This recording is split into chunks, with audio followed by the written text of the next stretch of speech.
नमस्कार दोस्तों, स्वागत है आपका इस वक्त की बेहद बड़ी खबर में जो कि भारत और चीन से जुड़ी आ रही है। जिसमें सबसे पहली बड़ी खबर में आपको बताएंगे कि भारत चीन तनाव के बीच जनरल रावत का बड़ा बयान सामने, कहा कि हमारे जवान किसी भी स्थिति के लिए हैं तैयार। जी हां दोस्तों, यहां पर बड़ा ऐलान कर दिया है देश में सीडीएस जनरल विपिन रावत ने। और इसी के साथ दूसरी बड़ी खबर में आपको बताएंगे कि चीन विवाद पर राजनाथ सिंह ने 2 घंटे तक किया मंथन, जल्द हो सकती है कॉर्प्स कमांडर लेवल की बात। और तीसरी बड़ी खबर में जिक्र होगा कि अरुणाचल प्रदेश से लापता 5 युवकों को कल छोड़ सकता है चीन। और इसी के साथ रिजिजू का बड़ा बयान आ गया है। दोस्तों, हर एक खबर की गहराई में आपको ले जाएंगे, लेकिन उससे पहले अगर आप भी देश की सेना और पीएम मोदी के हर फैसले में उनके साथ हैं तो आप अभी इस वीडियो को लाइक कीजिए और इस लाल बटन को दबा के इस चैनल को फ्री में सब्सक्राइब करके घंटी बजाइए और कमेंट में लिखिए जय हिंद। दोस्तों, रुक करते तमाम बड़ी खबरों की तरफ। भारत चीन तनाव के बीच जनरल रावत बोले, सेनाएं किसी भी स्थिति के लिए तैयार। जी हां दोस्तों, भारत और चीन के बीच एलएसी पर बढ़ते तनाव के बीच chief of defence staff general Bipin Rawat ने कहा है कि देश के सशस्त्र बल किसी भी स्थिति का सामना करने के लिए तैयार हैं। रक्षा मामलों की संसदीय समिति के सामने पेश होते हुए सीडीएस ने यह बात कही। गौरतलब है कि चीनी सैनिकों के उकसाने वाले कदम के चलते एलएसी के आसपास इस समय तनाव की स्थिति है। कांग्रेस के पूर्व अध्यक्ष और सांसद राहुल गांधी ने लोकसभा के इस सेशन में पहली बार बैठक में हिस्सा लिया। गौरतलब है कि चीन के साथ सीमा विवाद को लेकर राहुल इस समय मोदी सरकार के खिलाफ आक्रामक रुख अख्तियार किए हुए हैं। जनरल रावत ने समिति को बताया कि एलएसी के आसपास यथास्थिति में बदलाव के चीन के किसी भी कदम को रोकने के लिए सेना ने पर्याप्त कदम उठाए हैं। उन्होंने कहा कि हमारे जवान सजग हैं और वे सीमा पर किए जाने वाले किसी भी दुस्साहस का मुंहतोड़ जवाब देंगे। जनरल रावत ने इस माह की शुरुआत में US India strategic partnership forum के दौरान भी इसी तरह के विचार जताए थे। रूस के मॉस्को शहर में गुरुवार को भारत और चीन के विदेश मंत्रियों के बीच बैठक हुई थी। रुक करते हैं अगली खबर की तरफ। चीन विवाद पर राजनाथ ने 2 घंटे तक किया मंथन, जल्द हो सकती है कॉर्प्स कमांडर लेवल की बात। जी हां दोस्तों, भारत और चीन के बीच सीमा पर जारी विवाद से इतर शुक्रवार को रक्षा मंत्री राजनाथ सिंह ने दिल्ली में अहम बैठक की। इस बैठक में chief of defence staff Bipin Rawat के अलावा तीनों सेनाओं के प्रमुख मौजूद रहे। इस दौरान लद्दाख सीमा पर मौजूदा हालात और आगे की रणनीति पर मंथन किया गया। शुक्रवार को हुई ये बैठक करीब 2 घंटे तक चली, जिसमें विदेश मंत्रियों की मुलाकात के बाद किस तरह बातचीत को आगे बढ़ाना है इस पर मंथन हुआ। साथ ही अब उम्मीद जताई जा रही है कि अगले या 1 या 2 दिनों में लद्दाख सीमा पर कॉर्प्स कमांडर लेवल की बातचीत हो सकती है। इस दौरान चर्चा में राष्ट्रीय सुरक्षा सलाहकार अजीत डोभाल भी शामिल हुए, जो चीन के साथ बॉर्डर विवाद पर चर्चा के लिए भारत के विशेष प्रतिनिधि भी हैं। विदेश मंत्री एस जयशंकर ने गुरुवार को ही रूस के मॉस्को में चीनी विदेश मंत्री वांग यी से मुलाकात की थी। दोनों देशों की ओर से जारी साझा बयान में बातचीत के जरिए टेंशन को कम करने, सैनिकों की संख्या घटाने और मिलिट्री डिप्लोमेटिक चैनल को खुला रखने की बात कही गई है। गौरतलब है कि 29-30 अगस्त के बाद से चीन ने कई बार बॉर्डर पर घुसपैठ की कोशिश की है, जिसके बाद हालात बिगड़े हैं। हालांकि इस दौरान भारतीय सेना ने कई पहाड़ियों पर अपना कब्जा कर लिया है और अब फिंगर 4 तक पहुंच बना ली है। रुक करते हैं अगली खबर की तरफ। अरुणाचल से लापता 5 युवकों को कल छोड़ सकता है चीन की पीएलए। रिजिजू बोले, सीमा से लापता हुए थे। जी हां दोस्तों, केंद्रीय मंत्री किरेन रिजिजू ने कहा है कि अरुणाचल प्रदेश से लापता हुए 5 युवकों को चीन की पीपुल्स लिबरेशन आर्मी शनिवार को भारतीय अधिकारियों को सौंप सकती है। पीएलए ने मंगलवार को कहा था कि 4 सितंबर को अपर सुबनसिरी जिले में भारत चीन सीमा से लापता हुए 5 युवक उन्हें सीमा पार मिले थे। रिजिजू ने शुक्रवार को ट्वीट किया, चीन की पीएलए ने भारतीय सेना से इस बात की पुष्टि की है कि वह अरुणाचल प्रदेश के युवकों को हमें सौंप देंगे। उन्हें कल 12 सितंबर को किसी भी समय एक निर्दिष्ट स्थान पर सौंपा जा सकता है। रिजिजू ने ही पहली बार इसकी सूचना दी थी कि पीएलए ने इस बात की पुष्टि की थी कि युवक सीमा पार चीन में पाए गए हैं। यह घटना तब सामने आई थी जब एक समूह के 2 सदस्य जंगल में शिकार के लिए गए थे और लौटने पर उन्होंने उक्त 5 युवकों के परिवार वालों को जानकारी दी थी। युवकों को सेना के गश्ती क्षेत्र सेरा 7 से चीनी सैनिक ले गए हैं। यह स्थान नाचो से 12 किलोमीटर उत्तर में स्थित है। मैक मोहन रेखा पर स्थित नाचो अंतिम प्रशासनिक क्षेत्र है और यह दापोरिजो जिला मुख्यालय से 120 किलोमीटर दूर है। चीनी सेना द्वारा कथित तौर पर अगवा किए गए युवकों की पहचान तोच सिंगकम, प्रसाद रिंगलिंग, डोंगतू एबिया, तनु बाकर और नगरुद्दीरी के रूप में की गई है। करते हैं अगली खबर की तरफ। बिहार को बड़ी सौगात, पीएम मोदी 13 सितंबर को 901 करोड़ रुपए की 3 परियोजनाओं का करेंगे शुभारंभ। जी हां दोस्तों, प्रधानमंत्री नरेंद्र मोदी ने वीडियो कॉन्फ्रेंसिंग के जरिए 13 सितंबर को बिहार में पेट्रोलियम क्षेत्र की 901 करोड़ रुपए की 3 प्रमुख परियोजनाओं को राष्ट्र को समर्पित करेंगे। परियोजनाओं में पाराद्वीप हल्दिया दुर्गापुर पाइपलाइन परियोजना का दुर्गापुर बांका खंड तक विस्तार और 2 एलपीजी बॉटलिंग संयंत्र शामिल हैं। इंडियन ऑयल द्वारा निर्मित 193 किलोमीटर लंबी दुर्गापुर बांका पाइपलाइन खंड पारादीप हल्दिया दुर्गापुर पाइपलाइन विस्तार परियोजना का एक हिस्सा है। इसकी लंबाई 634 किलोमीटर है। ये 3 राज्यों पश्चिम बंगाल, झारखंड और बिहार से गुजरती है। दुर्गापुर बांका सेक्शन पाइपलाइन के लिए 13 नदियों, 5 राष्ट्रीय राजमार्ग और 3 रेलवे क्रॉसिंग सहित कुल 154 क्रॉसिंग काटा गया है। बांका स्थित इंडियन ऑयल का एलपीजी बॉटलिंग प्लांट राज्य में एलपीजी की बढ़ती मांग को पूरा करने के लिए निर्मित किया गया है। यह बॉटलिंग प्लांट बिहार के भागलपुर, बांका, जमुई, अररिया, किशनगंज और कटिहार जिलों के साथ साथ झारखंड के गोंडा, देवघर, दुमका, साहिबगंज और पाकुड़ जिले में सेवा करने के लिए लगभग 131.75 करोड़ रुपए के निवेश से बनाया गया है। 1800 एमटी की एलपीजी भंडारण क्षमता और प्रतिदिन 40,000 सिलेंडर की बॉटलिंग क्षमता के साथ यह संयंत्र बिहार राज्य में प्रत्यक्ष और अप्रत्यक्ष रूप से रोजगार के अवसर पैदा करेगा। एचपीसीएल के 120 टीएमटीपीए एलपीजी बॉटलिंग प्लांट का निर्माण पूर्वी चंपारण जिले के हरसिद्धि में 136.4 करोड़ रुपए में किया गया है। बॉटलिंग प्लांट पूर्वी चंपारण, पश्चिम चंपारण, मुजफ्फरपुर, सिवान, गोपालगंज और सीतामढ़ी जिलों की एलपीजी आवश्यकता को पूरा करेगा। इन तीनों परियोजनाओं से बिहार के लोगों को न केवल लाभ मिलेगा बल्कि विकास की बयार और तेज होगी, रोजगार के भी अवसर पैदा होंगे। रुख करते हैं अगली खबर की तरफ। देवेंद्र फडणवीस ने महाराष्ट्र सरकार को घेरा, कहा दाऊद का घर छोड़ दिया और कंगना का घर तोड़ दिया। जी हां दोस्तों, महाराष्ट्र सरकार, शिवसेना और अभिनेत्री कंगना रनौत के बीच सियासी घमासान जारी है। इस बीच पूर्व मुख्यमंत्री और भाजपा नेता देवेंद्र फडणवीस ने कंगना रनौत का ऑफिस तोड़े जाने को लेकर उद्धव ठाकरे सरकार पर प्रहार किया है। फडणवीस ने कहा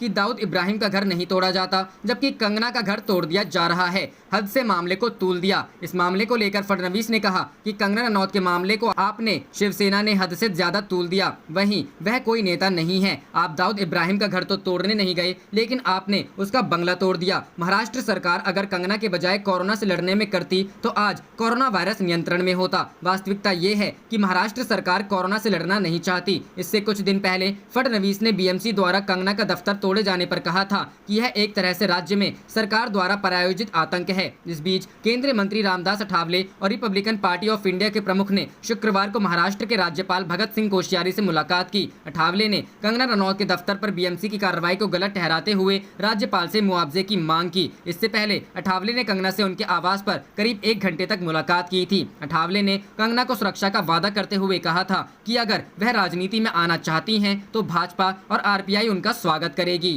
रुख करते हैं अगली खबर की तरफ। भारत चीन सीमा विवाद, राजनाथ सिंह ने बुलाई बैठक, एनएसए डोभाल, जनरल बिपिन रावत और तीनों सेना प्रमुख मौजूद। जी हां दोस्तों, भारत चीन सीमा पर काफी लंबे समय से तनावपूर्ण स्थिति बनी हुई है। कई बार दोनों देशों के बीच कमांडर लेवल की बातचीत हो चुकी है, लेकिन हर दिन के साथ बॉर्डर पर माहौल बिगड़ता जा रहा है। चीन की तरफ से भारी तैनाती होती है तो भारत भी आगे बढ़कर मुंहतोड़ जवाब देता है। अब भारत में चीन के जुड़ी सीमा पर सुरक्षा के मद्देनजर एक बैठक भी चल रही है। रक्षा मंत्रालय के एक अधिकारी ने बताया, रक्षा मंत्री राजनाथ सिंह, एनएसए अजीत डोभाल, रक्षा स्टाफ के प्रमुख जनरल बिपिन रावत और तीनों सेना प्रमुखों के साथ चीन सीमा पर जारी स्थिति पर चर्चा करने के लिए सुरक्षा समीक्षा बैठक कर रहे हैं। रुख करते हैं अगली खबर की तरफ। जापान के साथ मिलकर अब हिंद महासागर में भारत ऐसे करेगा चालबाज, चीन की घेराबंदी। जी हां दोस्तों, सीमा विवाद को लेकर एलएसी पर चल रहे टकराव के बीच भारत ने हिंद महासागर में भी चीन की घेराबंदी तेज कर दी है। इस सिलसिले में भारत और जापान के बीच बुधवार को हुए ऐतिहासिक रक्षा समझौते को बेहद अहम माना जा रहा है। इसके तहत दोनों देश एक दूसरे के सशस्त्र बलों को आपूर्ति एवं सेवाओं का आदान प्रदान करेंगे। समझौते के बाद प्रधानमंत्री नरेंद्र मोदी ने अपने जापानी समक्ष से फोन पर बातचीत भी की। रक्षा मंत्रालय के सूत्रों के अनुसार जापान के साथ सशस्त्र बलों को परस्पर सेवाएं मुहैया कराने को लेकर इस प्रकार का समझौता पहली बार हुआ है। हालांकि दोनों देशों के बीच रणनीतिक संबंध पहले से हैं, लेकिन चीन से मौजूदा टकराव के बीच हुए इस समझौते का हिंद महासागर में चीन की घेराबंदी के लिहाज से अहम माना जा रहा है। इस समझौते से हिंद महासागर में भारत को रणनीतिक बढ़त मिलने की संभावना व्यक्त की गई है। रक्षा मंत्रालय के सूत्रों ने हालांकि समझौते के बिंदुओं का ज्यादा ब्यौरा नहीं दिया, लेकिन इस समझौते के बाद भारतीय सेनाओं को जापानी सेनाएं अपने अड्डों पर जरूरी सामग्री की आपूर्ति कर सकेंगी। साथ ही भारतीय सेनाओं की रक्षा साजो सामान की सर्विसिंग भी देगी।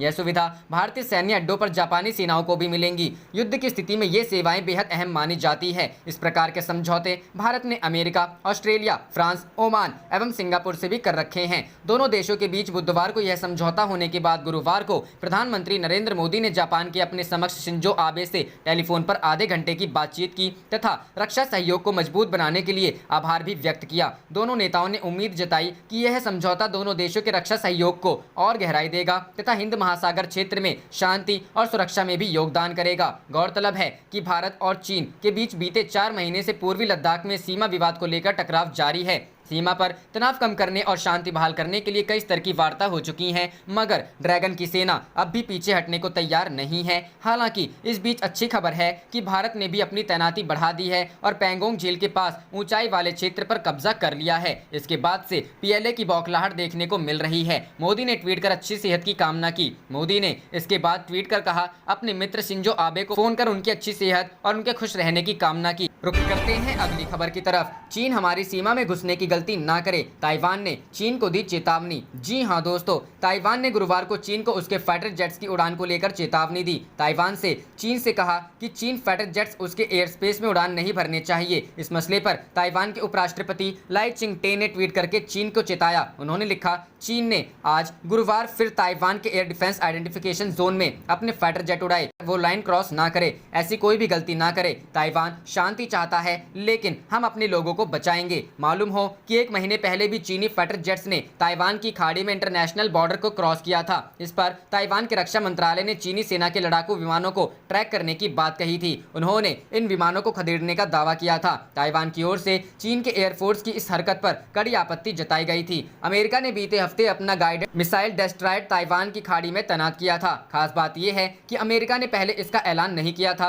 लेकिन 2 हफ्तों में अमेरिका ने दूसरी बार किसी डिस्ट्रॉयर को साउथ चाइना सी में भेजा था। अमेरिका की ओर से उठाया गया यह कदम दर्शाता है कि वो ताइवान की हर मुमकिन मदद करने के लिए तैयार हैं। अमेरिकी एनएसए पहले ही यह साफ कर चुका है कि अगर ताइवान पर कोई हमला होता है तो अमेरिका चुप नहीं बैठेगा। दरअसल चीन दावा करता है कि ताइवान उसका हिस्सा है। चीन कम्युनिस्ट पार्टी ताइवान को हमला करने की धमकी देती रही है। चीन के विरोध के कारण ही ताइवान वर्ल्ड हेल्थ असेंबली का हिस्सा नहीं बन पाया था। इस मामले में चीन ने यह शर्त रखी थी कि असेंबली में जाने के लिए ताइवान को वन चाइना पॉलिसी को मानना होगा, लेकिन ताइवान ने शर्त ठुकरा दी थी। ताइवान में इस समय डेमोक्रेटिक प्रोग्रेसिव पार्टी सत्ता में है। इस दौरान चीन और ताइवान के रिश्ते काफी खराब हुए हैं।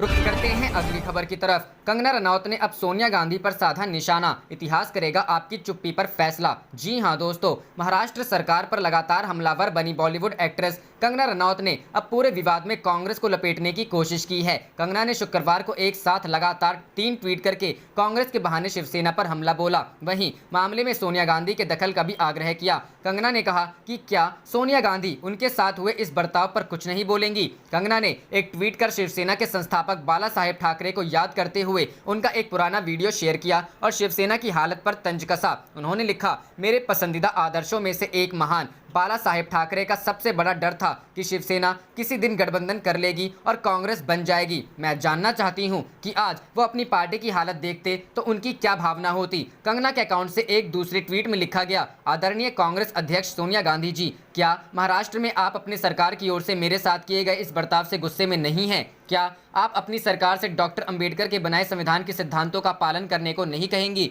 ट्वीट में आगे लिखा गया है, आप पश्चिम में पैदा हुई हैं और यहाँ भारत में रही हैं। आपको महिलाओं के संघर्षों के बारे में पता होगा। जब आपकी सरकार में महिलाओं का शोषण किया जा रहा है और कानून व्यवस्था का मजाक उड़ाया जा रहा है, ऐसे में आपकी चुप्पी को इतिहास आंकेगा। मुझे उम्मीद है कि आप दखल देंगी। बता दें कि कंगना रनौत ने कुछ दिनों पहले मुंबई को पाकिस्तान अधिकृत कश्मीर कहा था, जिसके बाद शिवसेना की ओर से विरोध सामने आया था। विवाद खिंच रहा था कि इस बीच बीएमसी ने कंगना के ऑफिस में अवैध निर्माण को गिरा दिया, जिस पर विवाद और बड़ा होता जा रहा है। इस मामले में कंगना मुंबई हाईकोर्ट पहुंची हैं, जिसके बाद बीएमसी की कार्रवाई पर फिलहाल रोक लगाई गई है। रुख करते हैं अगली खबर की तरफ। लालू यादव को झारखंड हाईकोर्ट से नहीं मिली बेल, आधी सजा पूरी होने की दलील को ठुकराया। जी हां दोस्तों, बहुचर्चित चारा घोटाला में आरजेडी सुप्रीमो और पूर्व मुख्यमंत्री लालू प्रसाद की जमानत पर सुनवाई हुई। झारखंड हाईकोर्ट में जस्टिस अपरेश कुमार सिंह की अदालत में वीडियो कॉन्फ्रेंसिंग के जरिए सुनवाई हुई। हालांकि आरजेडी सुप्रीमो को कोई राहत नहीं मिली। लालू प्रसाद को फिलहाल बेल के लिए और इंतजार करना होगा।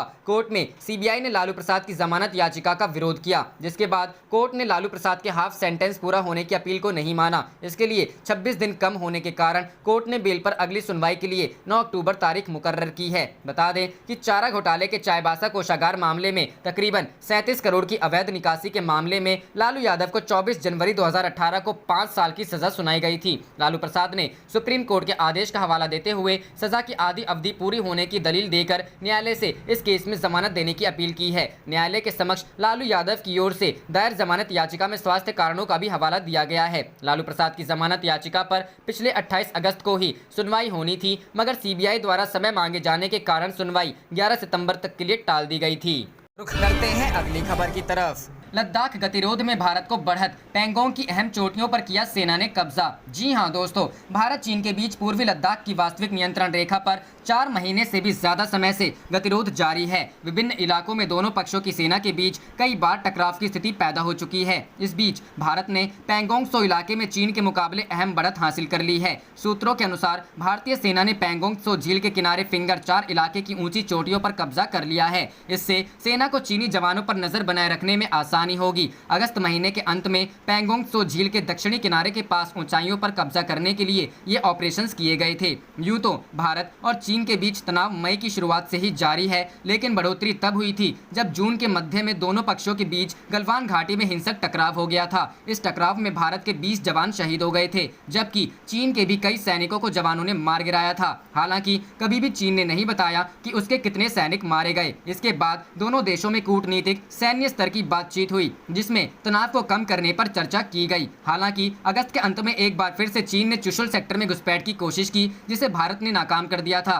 वहीं दोनों देशों के बीच तनाव में कमी को लेकर रूस के मॉस्को में गुरुवार शाम को विदेश मंत्री एस जयशंकर और चीनी विदेश मंत्री वांग यी के बीच मुलाकात होने जा रही है। नियंत्रण रेखा के पास भारत और चीन की सेनाओं के बीच झड़प के बाद पूर्वी लद्दाख में सीमा पर तनाव के मद्देनजर दोनों विदेश मंत्रियों के बीच बातचीत होगी। साल 1975 के बाद सीमा पर चली गोलियां लद्दाख में तनाव इस कदर बढ़ गया है कि साल 1975 के बाद पहली बार बीते सोमवार को सीमा पर गोलियां चली। पीएलए ने सोमवार देर रात झूठा आरोप लगाया कि भारतीय सैनिकों ने एलएसी पार की और पूर्वी लद्दाख में पैंगोंग झील के पास चेतावनी देने के लिए गोलियां चलाई। हालांकि चीन के इस दावे को भारत ने सिरे से खारिज कर दिया। भारतीय सेना ने पीएलए के आरोपों को खारिज करते हुए कहा था कि उसने कभी वास्तविक नियंत्रण रेखा पार नहीं की या गोलीबारी समेत किसी आक्रामक तरीके का इस्तेमाल नहीं किया। सेना ने कहा यह पीएलए है जो समझौतों का खुलेआम उल्लंघन कर रहा है और आक्रामकता अपना रहा है, जबकि सैन्य, कूटनीतिक एवं राजनीतिक स्तर पर बातचीत जारी है।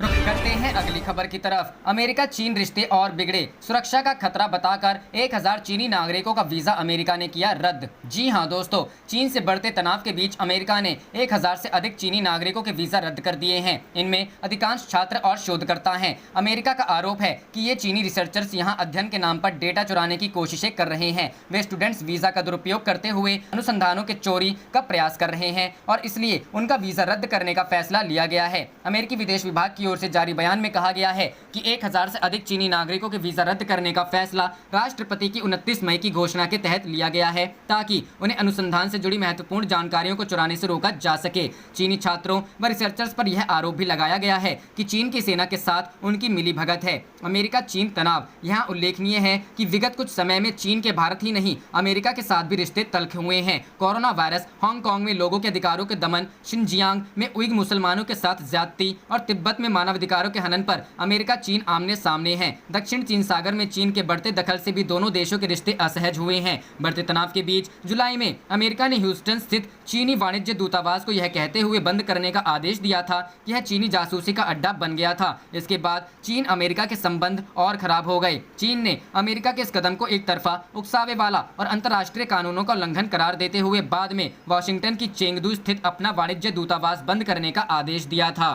करते हैं अगली खबर की तरफ। रूस में एससीओ विदेश मंत्रियों की बैठक में शामिल हुए विदेश मंत्री, चीन संग द्विपक्षीय बैठक की उम्मीद। जी हां दोस्तों, विदेश मंत्री एस जयशंकर ने बृहस्पतिवार को रूस की राजधानी मॉस्को में 8 सदस्यीय शंघाई सहयोग संगठन के विदेश मंत्रियों की बैठक में भाग लिया। जयशंकर ने ट्वीट कर कहा, शंघाई सहयोग संगठन के विदेश मंत्रियों की मॉस्को में बैठक के औपचारिक उद्घाटन में। इसके साथ ही उन्होंने संगठन के सदस्य देशों के विदेश मंत्रियों की सामूहिक तस्वीर भी पोस्ट की। इसमें चीन और पाकिस्तान भी शामिल है। मॉस्को में एससीओ विदेश मंत्रियों की बैठक में आगामी एससीओ शिखर सम्मेलन की तैयारियों की समीक्षा की जाएगी और अंतर्राष्ट्रीय तथा क्षेत्रीय मुद्दों पर विचार विमर्श किया जाएगा। जयशंकर के एससीओ बैठक से इतर अपने चीनी समक्ष वांग यी के साथ द्विपक्षीय बैठक करने की उम्मीद है। भारत और चीन दोनों प्रभावशाली क्षेत्रीय संगठन एससीओ के सदस्य हैं, जो मुख्य रूप से सुरक्षा संबंधी मुद्दों पर ध्यान केंद्रित करता है। इससे पहले एससीओ में शामिल देशों के विदेश मंत्रियों के फोटो सेशन में वांग यी और जयशंकर आसपास ही खड़े नजर आए। उनके बीच में रूस के विदेश मंत्री सर्गेई लेवरोव लावरोव खड़े दिखे। इस फोटो को देखने के बाद माना जा रहा है कि रूस दोनों देशों की बातचीत के जरिए विवाद सुलझाने के लिए मनाने की कोशिश करेगा। बता दें कि पैंगोंग त्सो के दक्षिणी किनारे पर भारतीय सेना की तरफ से 29-30 अगस्त को की गई कार्रवाई के बाद से LAC के हालात काफी बदले हैं। दरअसल भारत ने इस दौरान पैंगोंग त्सो रेजिन ला तक LAC पर कई अहम ऊंचाई वाली चोटियों पर कब्जा कर लिया। इससे भारत की स्थिति मजबूत हुई है और उम्मीद की जा रही है कि फिंगर इलाके में जमीन चीन की सेनाओं को लौटाने के लिए यह पोजीशन काफी बेहतर साबित होगी। आप देख रहे थे आपका अपना चैनल जय हिंद जय भारत।